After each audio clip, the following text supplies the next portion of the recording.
Eh bien, nous allons passer à l'exercice suivant, toujours dans le cadre du cours de dynamique des fluides, et ce, toujours sans échange de travail. L'exercice 10 consistera en l'étude d'une conduite d'eau. Alors, dans cet exercice, nous allons pouvoir calculer le débit dans une canalisation à section constante, en y plongeant simplement deux tubes. On mesurera ensuite la différence de hauteur entre les niveaux d'eau de ces deux tubes. Alors, vous êtes prêts pour l'exercice? Allez hop, c'est parti! L'énoncé. Eh bien, on va considérer une conduite d'eau qu'il y a un diamètre intérieur de 40 mm, dans laquelle va s'écouler de l'eau dont la masse volumique est de 1000 kg par mètre cube à une vitesse qu'on va appeler V. Afin de mesurer le débit volumique, la canalisation est équipée de deux tubes plongeant dans le liquide. Alors, on a un des tubes qui débouche en face A, voilà, qu'on peut le voir sur le dessin, au courant, et l'autre tube est le long des lignes de courant. En mesurant la différence de hauteur, H, eh bien, on va pouvoir en déduire la vitesse V.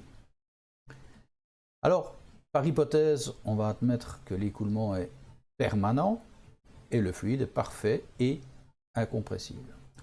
Au point B, le liquide a la même vitesse que la vitesse V qui est dans la canalisation.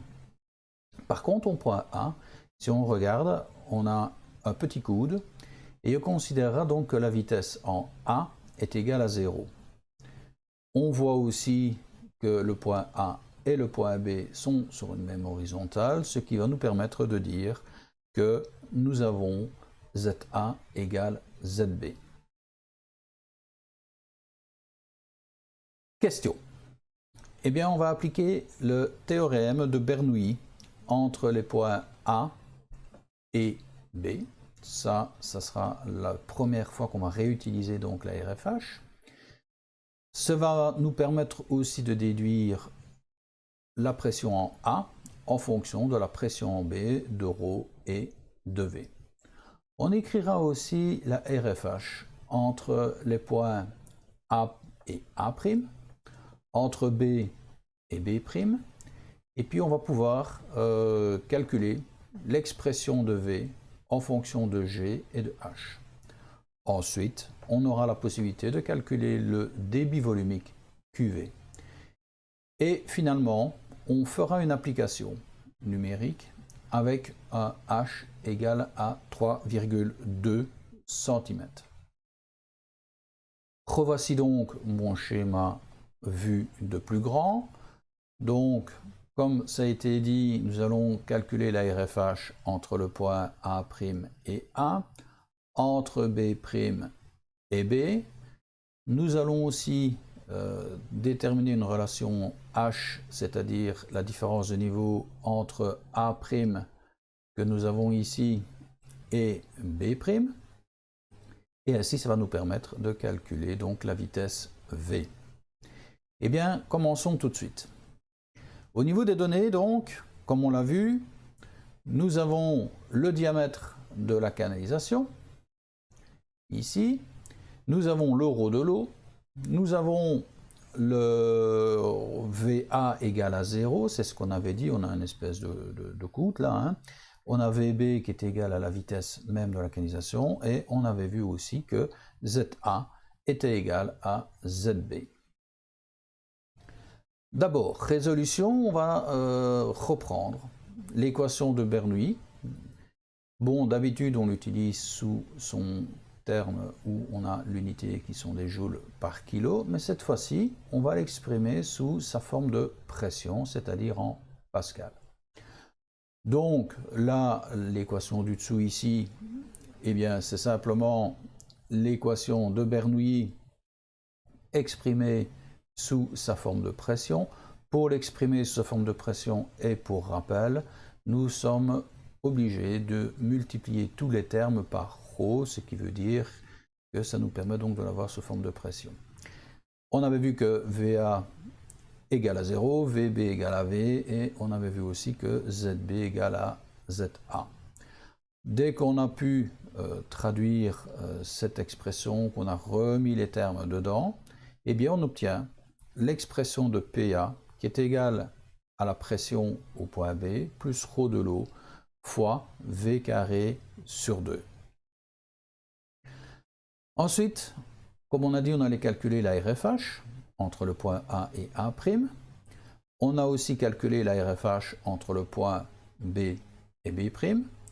Si maintenant je substitue les points PA et PB, c'est-à-dire et que je remets tout cela dans mon équation de Bernoulli qu'on vient de voir précédemment, en tenant compte bien sûr que PA' égale PB', qui est égal à pression atmosphérique. Je rappelle encore une fois que ZA égale à ZB, ZA' moins ZB' égale à H. Je remets donc tout ça dans mon équation de Bernoulli, qu'on va retrouver donc ici. Donc je me réfère au slide précédent, dans lequel je vais substituer donc mes deux PA-PB. D'accord? Donc voilà, c'est ce que j'obtiens ici. De cela, c'est un jeu d'enfant, je vais pouvoir dégager ma vitesse V, qui sera la racine carrée de 2GH. Maintenant, en y mettant les chiffres dedans, on va voir qu'on a un débit volumique de plus ou moins 1 litre par seconde. Alors pour les infos complémentaires, regardez la petite vidéo qui suit. Voici l'exercice 10, qui était donc l'exercice concernant la conduite d'eau. Alors on va à nouveau s'attarder un petit peu sur le point A, c'est-à-dire à nouveau encore avec l'équation de Bernoulli. Cette fois-ci, on va exprimer l'équation de Bernoulli classique, qui d'abord s'exprime comme unité en joules par kilo. On va l'exprimer cette fois-ci sous forme de pression. Alors maintenant, l'équation de Bernoulli exprimée sous forme de pression va nous donner ceci, c'est ρ fois V2 au carré moins VA au carré, le tout sur 2, plus P2 moins PA, plus ρ fois G fois Z2 moins ZA égale 0. On a vu aussi que ZA est égal à ZB. À nouveau, ça va me permettre de pouvoir simplifier mon équation de Bernoulli en supprimant ce terme. J'ai vu aussi dans l'énoncé que la vitesse au point A était égale à 0 et que la vitesse en B, en fait, c'était la vitesse qu'on va retrouver dans la canalisation. Lorsque j'ai résolu ça, je me retrouve donc avec une pression en PA qui va être égale à ma pression en B plus ρ fois V au carré sur 2. Voilà, ça c'est une première relation. Maintenant on va regarder ce qui se passe au niveau de la RFH. Eh bien continuons. Donc ça sera le point B. Et bien au niveau du point B, nous avons notre pression en A est égale à la pression en A' plus ρ de l'eau fois G fois ZA' moins ZA. Passons maintenant au point C. À nouveau, on va calculer la RFH par rapport à la pression au point B, qui va être égale à ma pression au point PB', plus ρ de l'eau fois G fois ZB' moins ZB. Et bien maintenant, je vais additionner l'ensemble de ces équations, d'accord? Et donc, je vais pouvoir me dire que finalement, je vais retrouver PA'. On va repartir donc de cette équation-là, hein, bien sûr. PA' plus ρ de l'eau fois G fois ZA' moins ZA. Donc, qu'est-ce que j'ai fait? Eh bien, j'ai repris mon équation qui était ici, dans laquelle j'ai injecté ceci. Voilà. Ici dedans. Maintenant, je vais faire la même chose de l'autre côté de mon égalité, c'est-à-dire que je vais reprendre PB, donc qui est égal à ceci, que je vais réinjecter évidemment dans mon équation toujours, donc ici. Donc c'est ce que je suis en train de faire. Donc là ici, je vais me retrouver que ça, c'est égal à P B' plus ρ de l'eau multiplié par G multiplié par ZB' moins ZB plus, et oui le plus évidemment vient de ce terme-là que je ne dois pas oublier, plus ρ fois V au carré sur 2.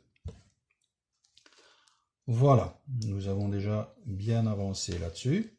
Maintenant, nous savons, par rapport à nos hypothèses de base et surtout d'après notre schéma, que PA' eh bien, est égal à PB', qui est égal à la pression atmosphérique. Nous savons, comme on l'a déjà dit précédemment, que ZA est égal à ZB, et nous savons aussi que ZA' moins ZB' est égal à H. Bon, alors, ça veut dire quoi? Ça veut dire que lorsque je vais résoudre mon équation, je vais pouvoir simplifier. Donc, ce que je vais faire dans un premier temps, ça sera donc distribuer, par exemple, PA' plus ρ de l'eau fois G fois ZA' moins ρ de l'eau fois G fois ZA, etc. etc. D'accord? Vous faites cette distribution-là. Je vais pouvoir simplifier mes différents termes, puisque ZA égale ZB, ZA' égale ZB'. Et je vais finalement obtenir, après simplification, que ρ de l'eau multiplié par G multiplié par ZA' moins ZB' est égal à ρ, bon c'est bien que c'est de l'eau, fois V carré sur 2. À nouveau, je vais pouvoir simplifier ceci.